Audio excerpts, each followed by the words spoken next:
Hey guys, welcome into another episode of 410 Sports Talk. James Haskell here with my co-host Glenn Martin, and training camp is around the corner. As things stand, they're still moving forward. The NFL seems prepared in some ways for training camp, and we're excited and hopeful that it sticks around because there are a lot of questions. Yes, but we're not here to talk about that. That's right. We're going to assume a lot of assume questions about what's going to happen in training camp, not about right, absolutely, yeah. So we're going to assume that everything is going to continue as it is right now, and we will be seeing a training camp here coming up very soon. So we are going to discuss some of the things we're looking for during this training camp on both offense and defense. And it's not necessarily battles, or it could be, but it could also just be stuff we want to see, stuff we're excited to see. Stuff that we need to make sure, maybe looks a little better than it had in the past, or anything that we're curious about. So I think for this one, we're going to start with the offense. Isn't that right, Jimmy? Yep, going offense. All right, so we're going to go offense, and we're just going to bounce around to different position groups and just talk about what interests us, and we'll see where it goes. So the place I want to start, Jimbo, is a place that's gotten a lot of attention in the offseason. That's the running back position. All right. Because a lot of people have been talking about the after Eric DeCosta made headlines by mentioning he plans, or at least it looks like they could be keeping 4 running backs. So people have been talking a lot about it, giving their opinions. So what are some things you're looking for out of the running back position this camp? Yeah, so one of the things I'm looking for in running back camp is what we see out of Justice Hill and Gus Edwards. I think this is going to be an interesting camp for them in general, because it's like they're on not trial, but they are starting back at square one again, because that is a loaded room, and one of them could be out of the door very quickly. So what we see out of those two in camp as far as evolution, for example, Gus in the pass protection and the catching game, and then Justice as far as usage rate, like how much are we going to see him running with the ones? How much are we going to see him establishing himself on running downs, right? Not as a gadget guy. So that's something that I'm personally going to be looking for in the running back group. And I know you had something else that you're going to be looking for. Yeah, I'm excited about Dobbins. I like Mark Ingram. I think he's, a fantastic leader for us and a great running back and all that. But I think Dobbins is Mark Ingram plus more speed, and obviously he's a lot younger. So I'm looking to see how long it takes for Dobbins to start kind of securing himself as a main contributor for the upcoming season. I know that Ingram and Gus are probably going to have, and maybe even to a certain degree, Justice Hill have a leg up in the beginning, but I don't think it's going to take long for a guy like Dobbins, who's so familiar with the style of offense that we're running. It just fits him to a T. I think that it won't be too long before he's a primary contributor, and I think by season's end, we'll see him be the primary ball carrier for the Ravens in the running back room. But yeah, I just want to see how that looks in the preseason, but also, or I'm sorry, in training camp and preseason. But also, I want to touch on your point about it's an interesting camp for Gus and Justice Hill, because I'm trying to think, like, if I put myself in their shoes, what is my realistic goal for this? Now, you can't prepare for injury. I mean, you can prepare, but you can't predict injury, and you certainly don't want to hope for injury from your teammates. So if we're going to assume that they're healthy, what can Gus and Justice Hill realistically expect to get production-wise, carries-wise, not just in the regular season, but even in the preseason and in training camp when it's a truncated, off season. So I just don't know. I would love to know if I was Gus, I would probably be thinking, man, I need to put together great tape, because likely this is my last year here, and I'm looking to put some good tape in because I want to become a starter elsewhere next year. Now, if I'm Justice Hill, it's kind of a different mindset, because he's going into his second year. If I'm Justice, I'm probably thinking, boy, I better contribute a lot on special teams to make myself valuable, or I'm not going to get much clock, and I'm not going to help this team win, and I'm just more so going to be, a practice contributor and a fan on Sundays. I don't think he wants to be that. So if I'm Justice, I'm going into it going, I need to contribute on special teams. And if I'm Gus, I need to put together some good tape, because I'm probably moving on next year. Yeah, it's interesting, and I just want to add to your point a little bit before we talk about a different position group, but referencing those two guys, it's weird because say an injured running back, a starter for another team that's running back room isn't as deep. A guy goes down in camp or right up against the season, and they call the Ravens. Who are the Ravens? Think about this. Who are they more willing to give up? Right? Like I think a lot of people would say Gus because he's not associated with a draft pick, and there's some redundancy in his style. However, the other thing you have to think about, and like you said, there's a potential that it might be his last year here. But if we let go of Ingram at the end of this year, and then it just becomes Gus or Dobbins, Gus, and Justice, we're back to where we were last year. I feel like with similar setup, right? With just the three guys again. So I don't know if it's going to be Gus's last year. I think there's a possibility that they could carry the 4 this year, and then Ingram could be out the door. No disrespect to Ingram. Dobbins and Edwards. Right. Dobbins, Edwards, and then you got Justice as this like gadget guy again. Right. Yeah, that's a good point. So I don't know. Not many teams carry more than 3 running backs. Right. But so let me ask you this though: if the Ravens get a call for Justice and they're like, "Hey, we'll give you a 6-rounder." Bye. Yeah. I'd be thrilled. Yeah, you would. Oh, I'd be thrilled because here's my thing: I'm not so sure Justice makes the team. I think what Ravens fans have to ask themselves is: are they really in love with what they've seen from Justice? Or are they in love with what he was supposed to be when he's coming out? Because he was the only back to not average 5 a carry for us, and he actually averaged less than 4 a carry for us. So my whole thing is, do you really want to see the Ravens shortchange another position in order to keep 4 running backs? And honestly, do you think that the Ravens, although this would be certainly out of the ordinary for them to cut a recent draft pick, but don't you think they could cut him and still get him on the practice squad? I mean, what team would sign Justice to an active roster, meaning 53, not their practice squad, their active roster? I can't think of a team that would be willing to take him on. So you could cut Justice and then put him on the practice squad, and he's still there in case of injury. Yeah, there's so many ways we could go. And then the other thing, before we move on, last thing, think about it. Is a team more likely to call about Justice or about Gus? Definitely Gus. Right? Because he's put more good tape on the field. He's a bell cow. You could give him 20 carries and be fine with it. Justice, I don't think you could do that. Yeah, absolutely. I couldn't agree with you more. So that'll be really interesting. I love your thing about Dobbins. Makes me think of, remember Jamal Lewis, that rookie season. Dobbins is going to be a beast this year. Yeah, I can't wait for that. But speaking of beasts, let's talk about the hogs up front that make it possible for all these guys. While this isn't the flashiest position, I think Glenn and I, we both agree that if you're talking about a position battle, this is really where it exists as far as the Ravens go this year on the offensive side of the ball. So my first question to you, and what I'm going to be looking out for, and we would encourage you guys to do the same, is who's going to establish themselves first or early on as the starting center, right? Like, isn't that the most important, like the linchpin that needs to fall and figure out what's going on? Yeah, because the tackles are sewn up. We know who the tackles are going to be, but I think that's where it ends. I don't think you know exactly. Now, I guess let me ask you this. Do you think Bozeman has sealed himself as one of the 5? For sure? As one of the 5. I don't think he's locked in at guard. I think he's one of the 5. Right. So that means center could be him, could be someone else. Left guard could be him, could be someone else. And right guard, we don't know. So I think you're dead on when you say that this is the obvious biggest battle on the offensive side of the ball going into the camp. And it's going to be interesting because while they say that Skura is ahead of schedule and he looks good and all that, I find it hard to believe he was able to build a ton of extra muscle that he had last year. I mean, I just don't know how he could have.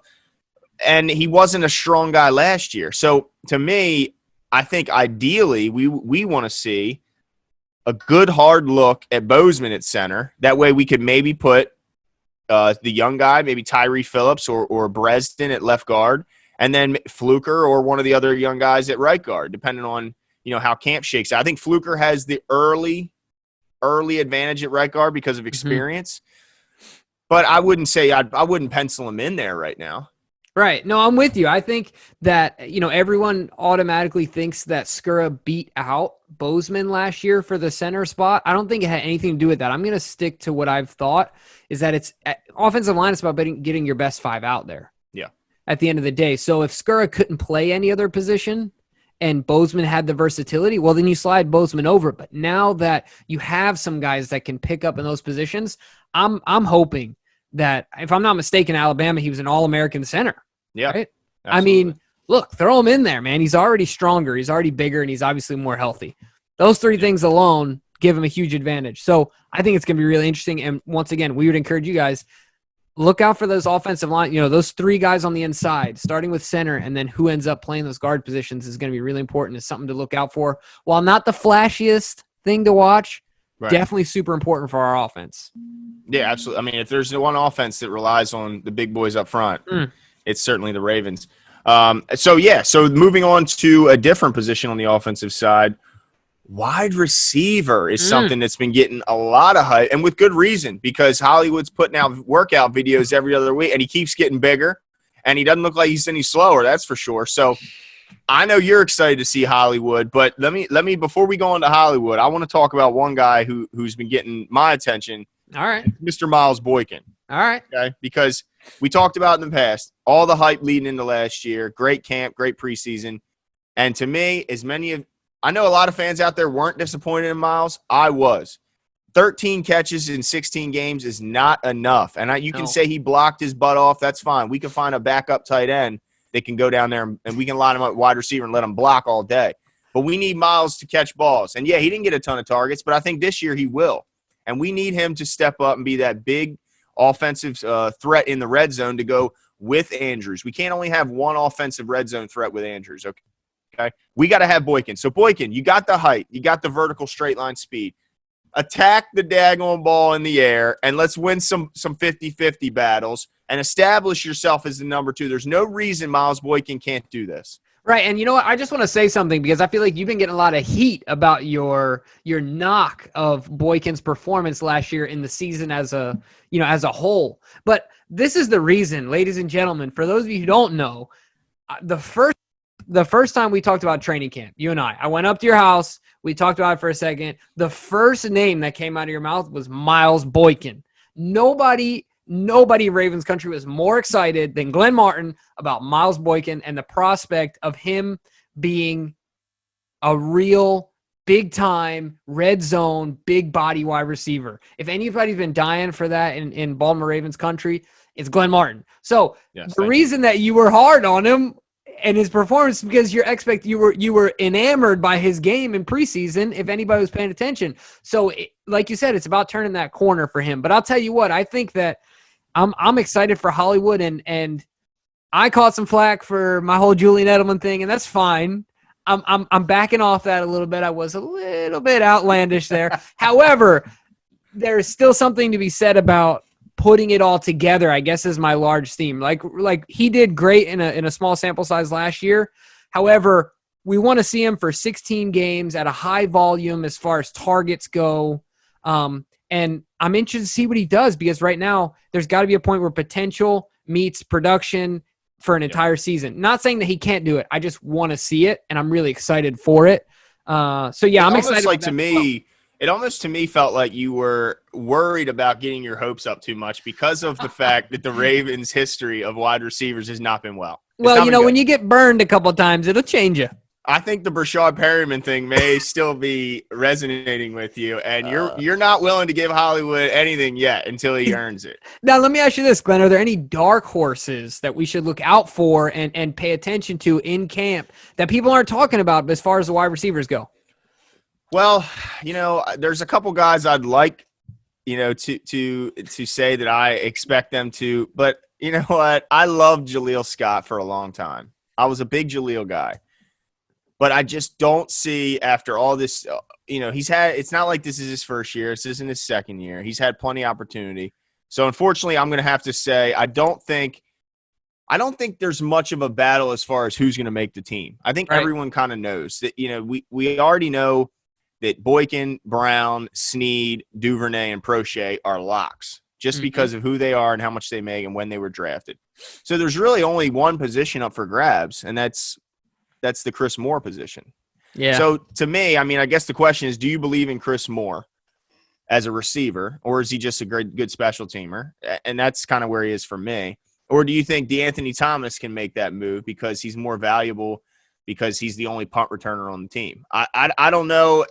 if you believe in any of those other guys, but you can let me know. But I'm excited to see Duvernay and Prochet, which isn't a surprise. You asked me if it was like a dark horse.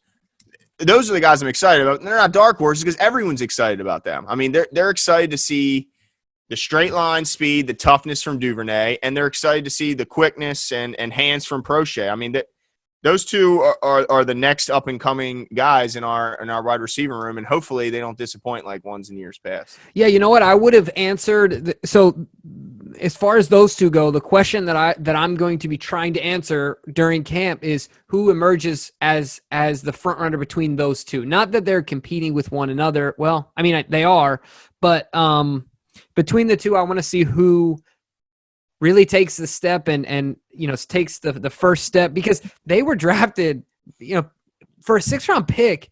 I mean, it's crazy to me that James Prochet, not that he doesn't deserve it, but he's a 6th-round pick and he's got a ton of hype around him for a 6th-round pick in Baltimore. And I think that's because people look up his highlight tape and see all these, really great catches.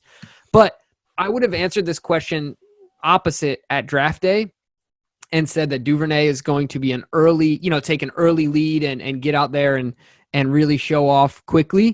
Mm-hmm. But I think I could be wrong here, but I think that Prochet has a little bit more of a technician in him, like innately, than Duvernay. Mm-hmm. And so for that reason, I think that when you're a technician, you can catch on quicker because you rely on your technique and not just your physical abilities. Yeah. And then you can last longer in the league as well. So I think he's going to take an early step. And I think that people are going to be really surprised by his ability early on in camp to make plays. So I'm really excited to see that. Yeah, I would say the one thing that I like about Duvernay is, and that I give him a good chance to contribute early, is his competitiveness. He has that rare, Steve Smith type of competitiveness that it as well as I do. When you go and you start playing in high school or anything like that, a lot of times the lights can be a little bright and you can be a little tentative. You're not so confident. But if you have this overwhelming level of confidence and this crazy, a belief in yourself, which it seems like Duvernay has that insane belief, and Steve Smith had it. And the day he got there, he knew he belonged, and I think Duvernay has that. I hope he does, but hopefully Prochet has it as well. I guess we hope they all do. Yeah, absolutely. Now, as far as catching the ball, it's not always our wide receivers. In fact, statistically, we lean on our tight ends more than anyone else. Yep. So the other thing I'm going to be looking for in camp is who emerges as the third guy. We talked about this a couple times. Has your mind changed at all? Like, do you think it's going to be Scarf? This is an interesting one because the thing that made Hurst valuable is that he was a combination kind of the two guys of Andrews and Boyles, and the fact that he could run like a deer. He was probably the fastest of all the tight ends, but he also had that he didn't have a problem sticking his nose in there. Maybe he wasn't the most technical of blockers. He didn't have a problem getting in there and throwing his body around it and getting the block done. I don't know if Breland and Wolf are at the point where they can do that part. I think that they can do the receiving part just fine. I think Breland, especially, I saw him, I know he can adjust to the ball. I know he can, get open and stuff like that. Now, I will say a lot of his stuff looks schemed open. I didn't see a ton of his, where he's separating from one-on-one. I saw him wide open a lot due to that Oregon scheme. So I just don't know if they can. I know they can run and they can catch the ball, but I don't know if they can block yet. Now, Scarf, I think he's shown he can kind of do both a little bit. Now, it's only been a small sample size, being as he was only here for a small period of time last year. But I think with the truncated time, the fact that he was down there practicing with Lamar, at least the name we heard, we don't know if Wolf and Breland were there. He's got to have the inside track. He already knows the offense. If he doesn't win this job, then I'm sure it's going to be hard. If I'm Charles Scarp, I'm thinking I better win this daggone job. And if I don't, then it's on me. Right. I mean, there's no better chance as it's his second year, right? Yeah, second year. He's had a year under his belt. And as an undrafted guy, this is your, platter, if you will, right? This is your dinner plate. This is your opportunity. So now this is the last thing to look out for. We're not going to spend a ton of time on this, but as far as offense goes, unless I'm missing something else. But last year was the first year in a long time in the Ravens' history they carried 3 quarterbacks. 2 years ago was the first time when they first drafted Lamar. Sorry. Yeah. So, since Lamar's been here, we've done 3, but traditionally, We do too. And so does the tradition continue? Is it the same three? I think that's something to look out for in camp. And then also, does Trace McSorley give RG3 a little bit more of a push? I don't know. I think there's a lot of options there. Do we get any trade interest at RG3?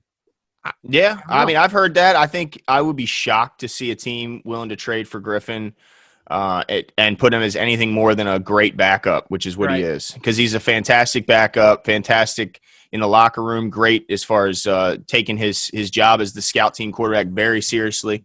But I would not be shocked if Huntley's able to beat out McSorley. I mean, he's the more prototypical quarterback. When you look at the offense that we run, he fits it better than Trace does. I mean, Trace was good last year, but if you had to have, say Lamar was to miss 2 games and you had to have 2 quarterbacks, would you rather have RG3 and Trace or RG3 and Huntley? To me, I'm going to go with Huntley if he can show that he can run this. Now, that's the only thing. Trace McSorley has a year under his belt. So, he has the early leg up. He clearly has the advantage, but I think Tyler Huntley has the skill set to better fit the offense in the long run. Yeah, no, I'm with you there. And of course, I would definitely favor Huntley based on, his school, but that's going to be a tricky one because our John Harbaugh came out and said, this is a tough year for undrafted rookies. I mean, he blatantly said it based on the truncated time period in which they have to display their abilities. So that'll be a really interesting one. I think consistency is going to be key here. Is there anything on the offensive side of the ball that you're also going to be looking out in camp and you would tell our viewers to make sure to keep an eye on?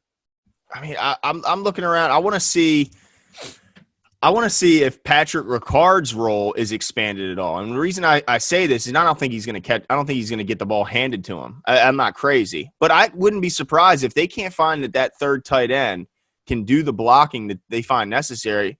Why not put him out there? Yeah. Why not line him up at the end of the line of scrimmage? Because we know at 310 pounds of very little body fat that the man can move some furniture. Okay, so I would not be surprised to see Patrick Ricard's role in the offense expanded this year. And honestly, I think it will. He didn't drop any balls. It's not like he's had any gaffes on offense. He's literally done nothing on offense other than impress. So people might think I'm a little crazy, but I want to see Pat Ricard's offensive role expanded. Yeah, I like that. I think that would be a huge opportunity for him and for us because – as far as a tight end goes and using him like a tight end, we're getting him on the cheap, right? Like as far as that position goes.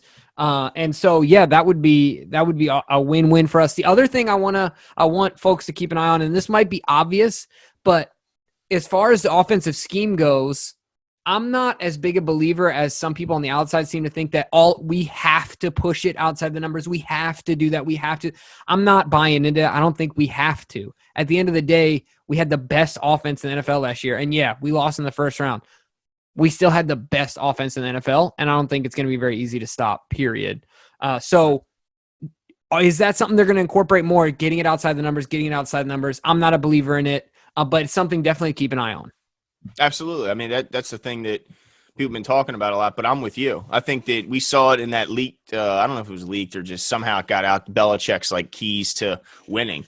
And he says it. The most important thing is to dominate the middle of the field. It's just the most important, and it reflects by look at who he had on his team for all those years. He was dominant at tight end. I mean, you have to dominate the middle of the field. So yeah, would I like to see occasionally, the Derek Mason out route at the sticks? Sure, if he can manage that and put that into his game, sure. But I'd much rather him keep doing what he's doing, which was dominate the defense and own the middle of the field. I'll take that all day. Yeah, absolutely. And you guys let us know if there's any other things that we're missing, but also give us your opinion on what you're going to be looking out for camp. Make sure you take notes and pay attention to what we've talked about so that way you guys can watch camp appropriately. Also, make sure to hit the subscribe button. It's somewhere between one of our noggins or on the side of it, but hit the button. We're getting really close up to that milestone of 1,000 subscribers, and we appreciate the support, guys. We are right there. Take 2 seconds, hit the button, and we will keep pumping out these videos for you guys to keep you informed. See you.